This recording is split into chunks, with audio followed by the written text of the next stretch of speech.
Hello friends, welcome back to our channel.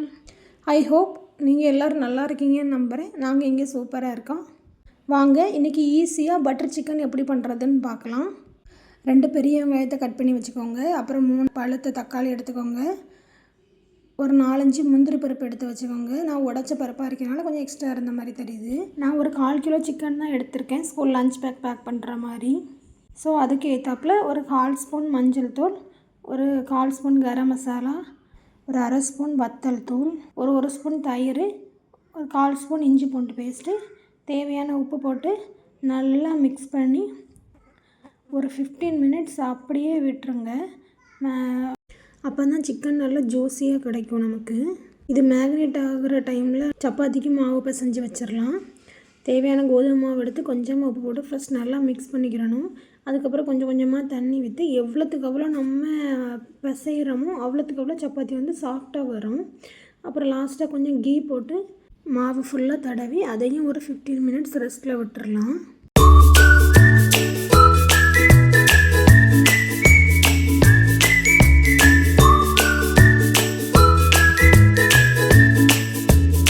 Next மேக்னேட் பண்ண chicken எடுத்து சூடான பேனில் கொஞ்சமாக பட்ரு போட்டு அது கூடவே கொஞ்சமாக ஆயில் சேர்த்து மேக்னேட் பண்ண சிக்கனெல்லாம் 1 by 1 எடுத்து வச்சுக்கோங்க. ஒரு 70 to 80% மட்டும் சிக்கன் பட்டரில் குக் ஆனால் போதும்.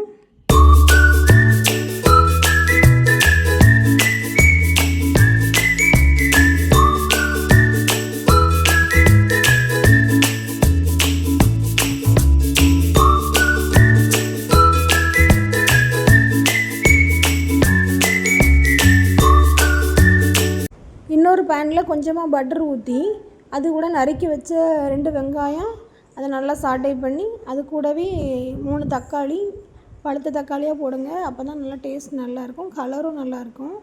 அதை நல்லா வதக்கிட்டு அது கூட கொஞ்சம் இஞ்சி பூண்டு பேஸ்ட்டு, அது நல்லா பச்சை வாசனை போக மட்டும் நல்லா வதக்கிக்கோங்க.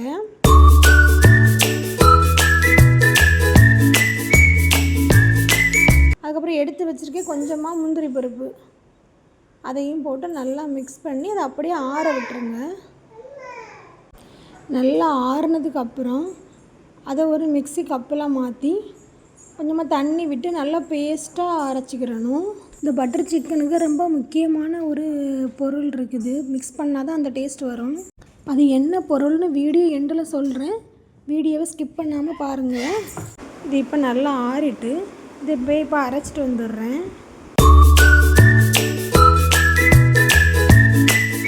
அப்புறம் அதே கடாயில் கொஞ்சமாக எண்ணெய் விட்டு ஒரு துண்டு பட்டை, ஒரு ஏலக்காய், ஒரு கிராம்பு, ஒரு பிரியாணி இலை எண்ணெயில் ஃப்ரை பண்ணி விட்டுட்டு அரைச்சி வச்சுருக்க பேஸ்ட்டையும் போட்டு நல்லா வதக்கிக்கோங்க.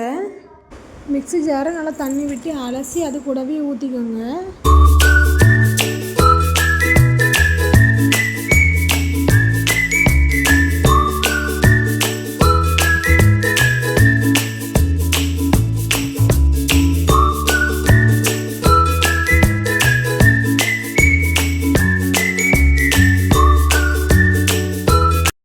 இப்போ மசாலா ஐட்டம் சேர்த்துக்கிடலாம். ஒரு 1/4 ஸ்பூன் கரம் மசாலா, கொஞ்சமாக குழம்பு மிளகாத்தூள், அதையும் போட்டு நல்லா மிக்ஸ் பண்ணி தேவையான அளவு உப்பு போட்டு கிரேவிக்கு தேவையான தண்ணியும் ஊற்றி, ரொம்ப தண்ணியாகவும் வந்துடக்கூடாது, ஓரளவு பக்குவமாக தண்ணி விட்டு அதை ஒரு லிட்டு வச்சு மூடி எண்ணெய் பிரிய மட்டும் கொதிக்க விடுங்க. மசாலாவோட பச்சை வாசனையெல்லாம் போட்டும்.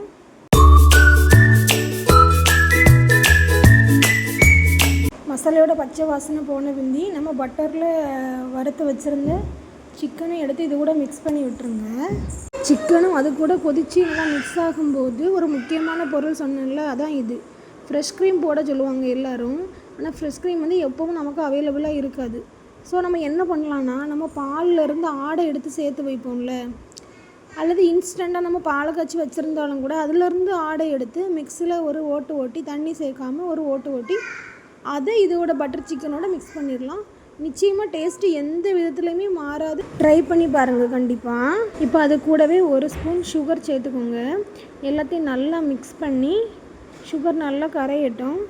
டேஸ்ட்டு சும்மா அல்டிமேட்டாக இருக்கும். இப்போ இதை க்ளோஸ் பண்ணி ஒரு 2 நிமிஷம் நல்லா கொதிக்க விடலாம். சிக்கன் நல்லா ஜூஸி ஆகும். இதோட சிக்கனுக்குள்ளே நல்லா மசாலா எல்லாம் இறங்கி நல்ல ஃப்ளேவராக இருக்கும். நெக்ஸ்ட்டு இந்த டிஷ்ஷை கொஞ்சம் என்ஹான்ஸ் பண்ணுறதுக்கு ரொம்ப ரிச் ஆகிற ஒரு விஷயம் இந்த கஸ்தூரி மேத்தி. இது வாங்கி நல்லா க்ரஷ் பண்ணி அது கூட போட்டு மூடி வச்சுருங்க. Butter chicken ready. Side by side சப்பாத்தியும் ரெடி பண்ணி வச்சுட்டேன். ஸோ சப்பாத்தி போட்டு பட்டர் சிக்கனை டேஸ்ட் பண்ணிடலாம். இப்போது சூப்பராக இருந்துச்சு. ரெஸ்டாரண்ட்டில் சாப்பிட்ட ஃபீல் நமக்கு கண்டிப்பாக இருக்கும். வீடியோ பிடிச்சிருந்தா சப்ஸ்கிரைப் பண்ணுங்கள். தேங்க்ஸ் ஃபார் வாட்சிங்.